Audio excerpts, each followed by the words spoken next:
Hey everybody, in today's video I'm going to be showing you how to navigate to a point of interest using your Suunto Vertical. We're going to be using the Suunto Vertical Solar, although it shouldn't matter if you've got the solar version or the non-solar version. So hopefully you're going to be able to see this okay. I'm going to go through the basics here. I'm not going to hit everything with regard to navigation. My goal here is for the person that's sitting out there, they like this watch, they want to see how it works, just to give you the basics of using the navigation.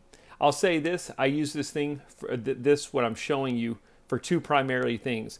I like saving the location of my trail cameras so I know how to get back to them. And I use it a lot of times to save the location of where I parked the car to navigate back to it, especially if I'm going somewhere that I'm not familiar with. So let's go ahead and let's look at it. I'm going to go ahead and press the down button. There's a couple of different ways you can get to it. The easiest way is you'll have your map set up as a widget, and we're going to simply go to the map widget. I'm going to press the middle button. I'm going to be using the buttons because I want to keep my fingerprints off the screen so you can see it okay.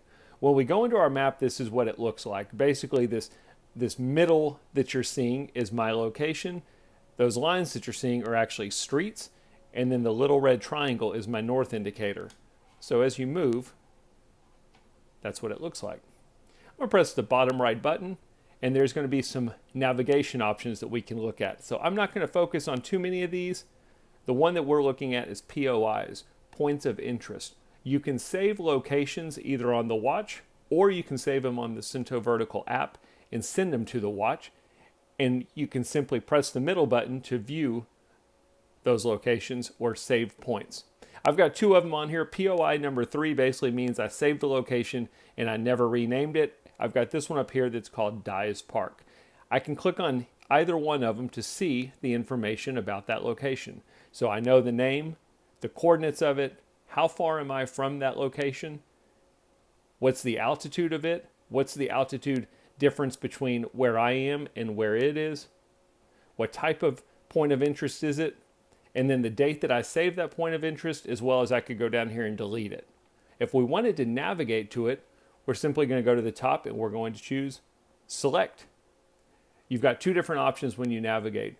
Do we want to record an exercise? So do I want to do a hiking exercise to that point of interest, or do I just simply want to navigate to it only? Navigate to it only basically means the watch is going to tell me how to get there, but it's not going to save any information as if it was an activity in my Suunto app. I'm going to go to navigate only just to show you guys. And when you go in, this is what you're going to see. You've got a couple of different values you're going to see on your screen. You'll notice some of those just disappeared. It was basically to show you what these buttons over here do, but we'll take a look at that in a second. Again, the red triangle is my north indicator. The top is the direction that I'm facing.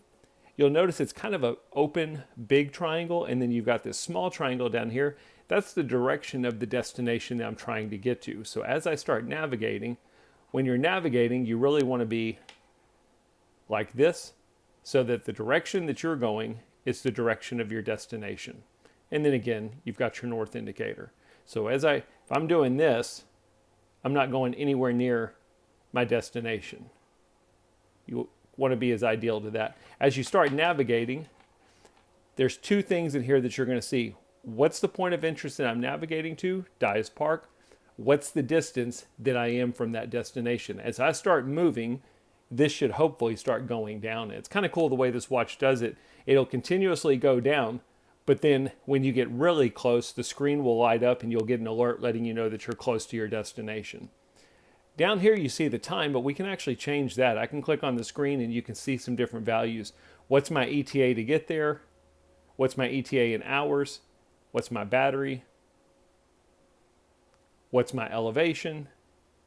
And then again, back to time. I can also click the middle button, and instead of kind of this compass view, I have a map view. And it's kind of the same thing. It's just that you're seeing it with your map.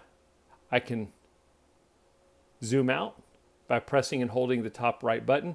You could also use touchscreen, or I can zoom in by pressing. So press and hold to zoom out. Not sure how far out you can really get. You get pretty far out.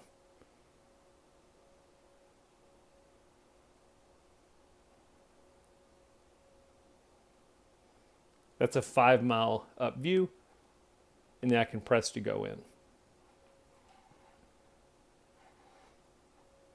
Anyway, that's kind of what it looks like when you're navigating to a point of interest. Again, this video would be a lot better if I could be actually moving and show you, but I think you kind of get the idea of it. Again, I could press the middle button if I wanted to change my view back. When I'm done, I could press the bottom right button and I can go change my settings, or I can simply exit, and we've successfully exited our map. We're done navigating to that point of interest. So I hope that gives you an idea, at least of if you've saved some locations, how do you go out there and navigate to them? As always, if the video helped, thumbs up or appreciated. Thanks for watching.